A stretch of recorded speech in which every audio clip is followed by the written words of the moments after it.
What I really wanted to do, the original idea was to make a fable that was also a love story and a fable about hope in a world that's dark. Like, how can we find light when everything around us seems desperate and there seems no end to our despair?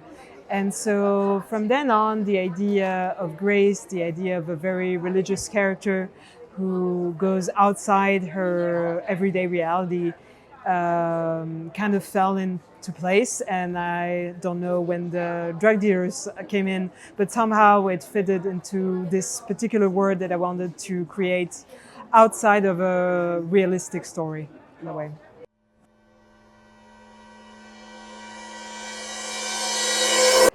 So I wrote specifically for the city that we shot in, which is Le Havre in Normandy, which is not named within the film.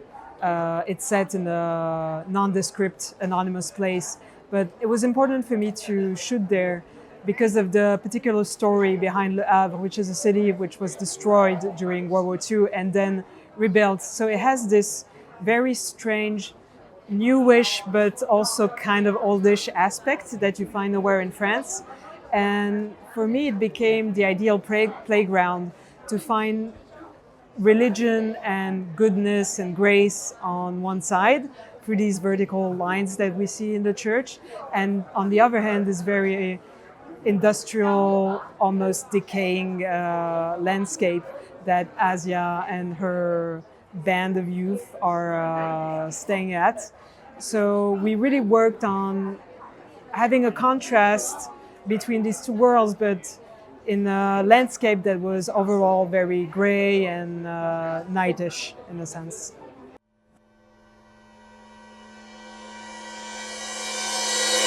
It was definitely my intention, because I wanted to tell a love story that would also borrow to other genres. And I really adore noir cinema because it has this very direct way of telling stories, and it also allows for the visual to take over the more classical narrative. I mean, the film doesn't have a lot of dialogue, and since it's a love story between two people who don't speak the same language, I mean, they both speak English, but Andre in the film speaks very little, and Joy has very basic English. It was important to find something that would be more graphic. And to me, noir cinema allows this form of narration much more than traditional realistic cinema.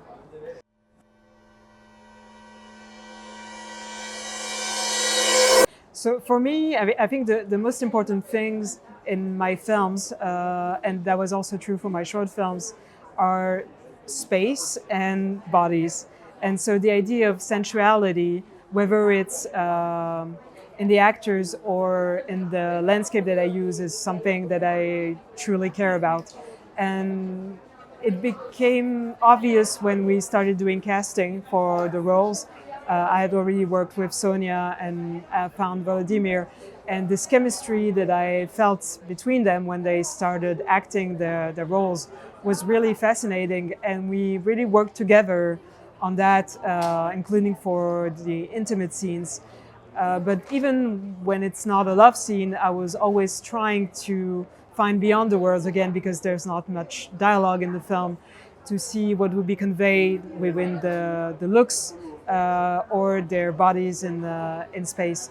And so because we were also shooting in very monumental places, whether it was the church or this warehouse, it was also important to have a proximity between them and between their bodies, so the film would not be cold, because I'm not interested in making a cold industrial film. I'm interested in how we carry on for our own flesh for this land of despair.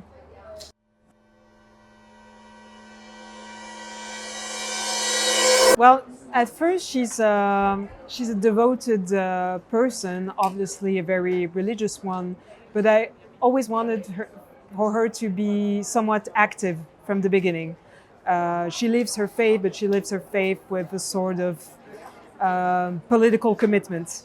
And at the same time, she's very secluded and only lives in her own space within the church or doing very specific missions on her bike.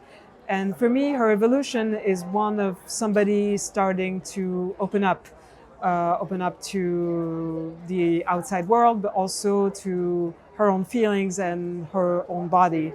And for me, it's a journey from harshness, a very strict way of living her life, to something a little bit softer. So even though the film is somewhat tragic, for me the ending is an open one and a rather optimistic one.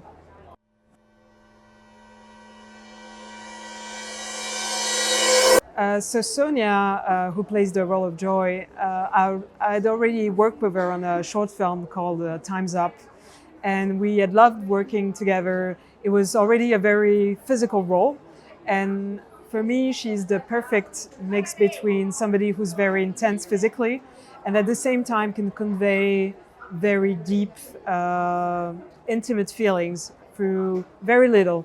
And I really like that, the complexity about her.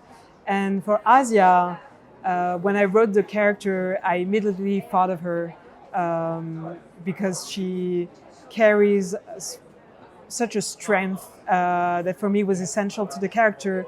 And at the same time, again, a very mixed character, this subtleness and this gentleness around her, which was very maternal. And I immediately thought of her. I contacted her. We had met a few years before. She read the script and she said yes. And it was very obvious for me to be working with her.